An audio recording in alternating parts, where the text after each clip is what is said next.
The Doodles Genesis box auction ends today at 7 p.m. Eastern time, so depending on what time you're watching this video, you might have a few hours to bid on them. In this video, I'm going to explain what this means, why you should or should not bid, and why I'm excited about this. If you haven't heard of Doodles, let me give you a brief explanation about what it is. So these are how Doodles look. The floor price on OpenSea is 12.9 ETH, roughly. It pumped after the Pharrell Williams announcement, which I will talk about also. Essentially, this is how they look. One of the top players in the space for sure. 140k ETH traded, so they made about 5% royalties, so 7,000 ETH just off of secondary sales.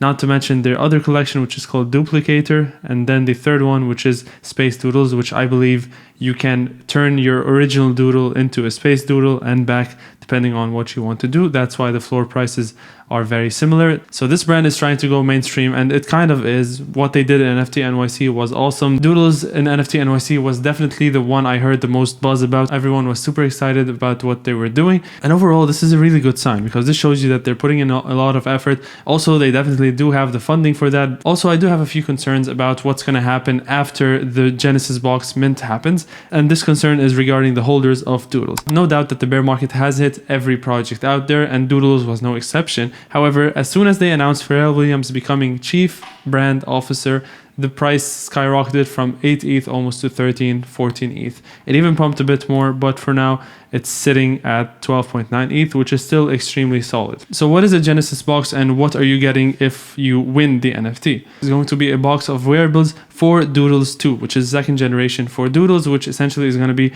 the full body doodle from what I've seen. And each one-time use box contains a rare assortment of apparel and accessories. So you can customize your Doodles 2 with the accessories and wearables in the box, which is pretty interesting. Now, is this a good thing? I say it's a good thing. It's a pretty cool way to go about NFTs overall and to expand the brand of the Doodles overall. You can customize your second NFT or your second gen Doodles the way you want, which is pretty cool. And to my knowledge, there aren't any NFT projects out there that did something like that. Now, this might be an issue for some Gen 1 holders because even though they have been preaching that they want to make upgrades without any dilution, this in fact might dilute the collection, but this is to be determined. However, this can definitely be a great flip if you're a trader like me and you're someone who just wants to flip this. By the way, guys, if you're interested in seeing my real-time thoughts about things like this, please make sure you check out the link in the description for my personal alpha group. I'll see you in there. So they're doing something called a bucket auction. Over here, we could see a live view of the bids. Pranksy bid the highest bid of 140 ETH, second highest is 140,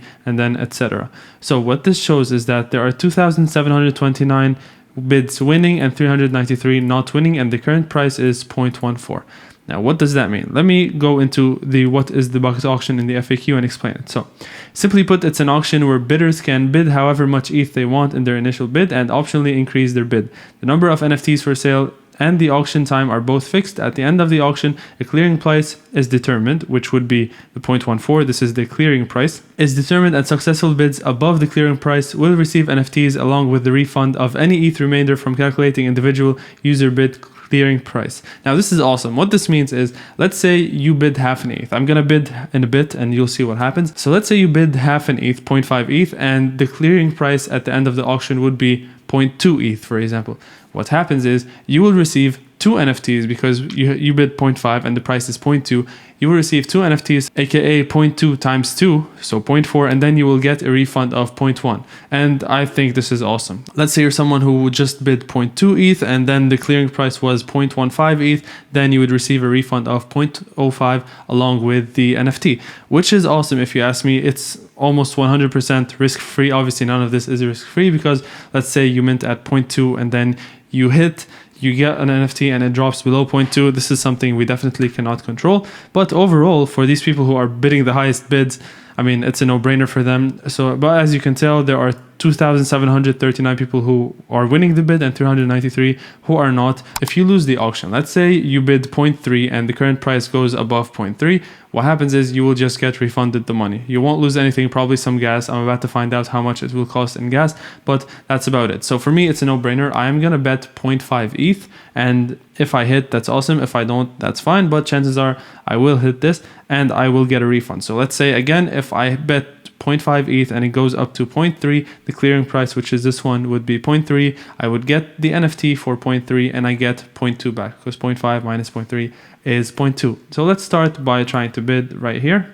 So on the left, we set the how much we want to bid. I'm bidding 0.5 ETH, $2 in gas, confirm. So the transaction went through. This popped up right here. You are projected to win 3 Genesis boxes because each one is almost 0.15, so 0.45, and I would get a refund of 0.07 roughly. If this goes up to 0.2, I would only get 2 with a refund of 0.1. So I did spend the 0.5 ETH from my wallet, obviously, but I would get refunded the amount that is remaining, if any would remain. So I'm curious to see how this plays out, because this can start a trend in the market, because we've seen many other great projects start trends. For example, when Azuki launched a Dutch auction, many other projects started using Dutch auctions as well. Hopefully people would start using the bucket auctions, even though I am unsure about how complex it is to launch something like that and how good the developer must be. Even though things are open source over here, I'm not sure if we can just copy it if someone is trying to pull this off. But overall, it's very nice.